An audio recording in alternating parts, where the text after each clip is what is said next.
You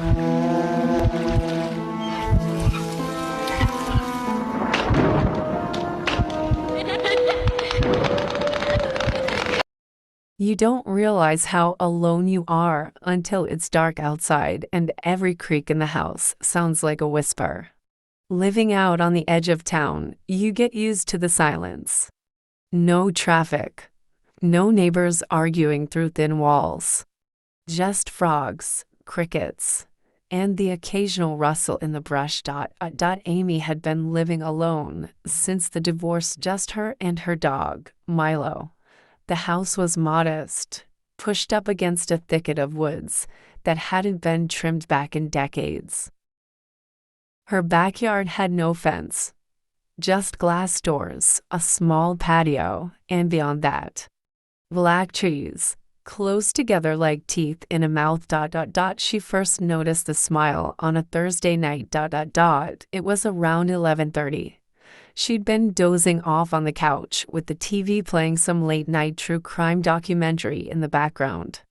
Milo lifted his head from the rug and let out a low growl, not loud, just enough to pull Amy from her sleepy haze. She blinked, sat up, and followed his gaze to the glass door. At first she thought it was a trick of the light, maybe her own reflection. But no. Her reflection doesn't smile like that. There was a man standing at the edge of her patio. Perfectly still, face pale and slack, except for that smile. Wide, almost too wide. His lips stretched back like they were trying to peel off his skin, no teeth. Just a grin, like someone who knows a secret they're never going to tell. Amy shot up. Her phone was in the kitchen charging, and she ran to grab it while yelling, "Get out of here. I'm calling the cops." By the time she got back, nothing. The yard was empty again. Milo was barking now, pacing, but there was no one in sight. The police showed up 20 minutes later, swept the property, and found nothing. Could have been a trespasser, the officer said. Probably a drunk or a prank. Let us know if it happens again. She barely slept that night.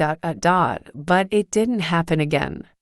At least, not for a while. The second time was 3 nights later. This time, she was brushing her teeth in the bathroom when Milo started scratching furiously at the back door. She peeked through the living room window, and there he was again, same man, same grin. Closer now. Amy didn't yell this time. Didn't run for her phone. She just stood there, toothbrush still foaming in her mouth, staring. And the man stared back, grinning. Not moving. She reached for her phone slowly and started to dial 911. The second her finger touched the screen, the man's head tilted. Slightly.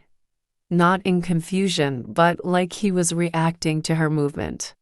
Like he could see her through the curtains. And then he waved. Not fast. Not frantic.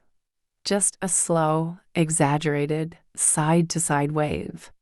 Like a clown at a children's party. That broke the spell. She called the police again. But by the time they arrived, he was gone. She installed security cameras the next morning, paid for overnight delivery, and set them up herself, even though she had no idea what she was doing. She aimed 2 of them at the backyard, one directly at the patio. But for over a week, nothing happened. She'd checked the footage every morning. Nothing but squirrels, shadows, and the occasional deer.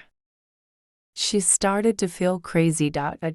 Until the night she noticed the smile in the playback. It was around 3:14 a.m. The video was dark, silent, mostly static.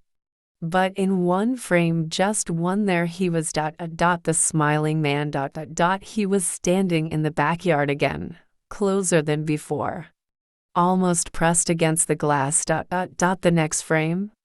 Gone. She rewound it, slowed it down, paused, and enhanced. But no matter how she sliced it, there was only one frame with his face in it, and that smile. It was the exact same smile, unchanged, not just similar, identical. Like it had been copied and pasted onto his face. She didn't call the police this time. What could she even say? Hi, yes, there's a man who only appears on camera for one frame at a time and smiles at me. No, he doesn't talk. No, he doesn't move. Yes, he's terrifying. They single quotes. Do you think she was insane? That night, she left every light in the house on. Curtains drawn, doors locked. But Milo wouldn't stop pacing. He scratched at the floor near the glass like he was trying to dig through it. And then, at 2:41 a.m., the lights went out. All of them. Silence. Darkness. Amy grabbed the flashlight from her nightstand and flicked it on. It barely worked, just a sputtering beam, but it was enough to make out Milo, now growling, hackles raised, staring toward the back door. Amy crept down the hallway, heart pounding in her throat. She reached the living room. The curtains were open. She hadn't opened them. And through the glass, maybe a foot away, was the smiling man. He wasn't just standing now. He was leaning against the glass. Hands pressed flat, head tilted so far to the side it almost touched his shoulder. Still smiling. His eyes were completely white. No pupils. No irises. Like two boiled eggs stuck in his skull. Amy screamed and stumbled back, dropping the flashlight. Milo lunged at the door, barking like mad. The man didn't react. He didn't blink. He just kept smiling. Amy grabbed her phone, but there was no signal. She ran to the kitchen, snatched a knife from the drawer, and turned back toward the door. And he was gone. Like he'd never been there at all. But on the glass were two greasy handprints, still warm. She moved out a week later. Rented a storage unit, found a cheap apartment in the middle of the city, and hasn't been back since. But sometimes, at night, when she's scrolling through her phone, she catches a glimpse of something strange in the reflection of the screen. A pale face. With a smile. That never changes.